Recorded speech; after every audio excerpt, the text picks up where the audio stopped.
সেদিন বিকেলবেলা একটু ঘুরতে বেরিয়েছিলাম, আর ঘুরতে ঘুরতে কিন্তু চলে গেলাম নিউ টাউনের দিকে। নিউ টাউনে গিয়ে দেখলাম এই হস্তশিল্প মেলাটা বসেছিল, আর এখানেই কিন্তু ঢুকে সবার প্রথম যেটা চোখে পড়লো সেটা কিন্তু এই কিউট কিউট মাছগুলো।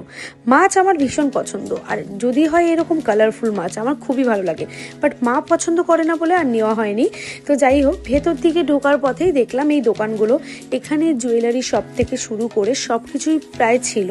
তো প্রথমে একটু ঠান্ডার মধ্যে একটু গরম গরম চা খেয়ে নিলাম, আর তারপরে ঢোকার পথে দেখলাম যে এই মূর্তিগুলো এত সুন্দর লাগছিল, ভিডিও না করে আর পারলাম না। স্পেশালি এই মহাদেবের মূর্তিটা, আর এখানে একটা রাধা গোবিন্দর মূর্তি ছিল, খুবই সুন্দর। তারপরে একটু পেট পুজো করলাম এই পাপড়ি চাট দিয়ে। তারপর সোজা চলে গেলাম চায়ের কাপের দোকানে। এই কাপগুলো কিন্তু খুব সুন্দর লাগছিল বলে আমি 4-5টা কাপ নিয়েছিলাম। পাশের দোকানটাতেই এই দাদাটা খুব সুন্দরভাবে বাঁশি বাজাচ্ছিল, তো সেটার একটু ভিডিও করছিলাম। তারপরে এগিয়ে ঢুকে গেলাম একটা ব্যাগের স্টোরে। এখানে শুধু ব্যাগ ছিল না, অনেক কিছু ছিল। সেখান থেকে আমি 2টো ব্যাগ নিয়েছিলাম, আর তারপর চলে গেলাম আবার পেট পুজো করতে। তো এখন খাচ্ছিলাম ফিশ ফিঙ্গার, এখানে ফ্রাইড মোমো ছিল, চিকেন স্টিম মোমো ছিল। তো সেগুলো খেয়ে বেরিয়ে গেছিলাম।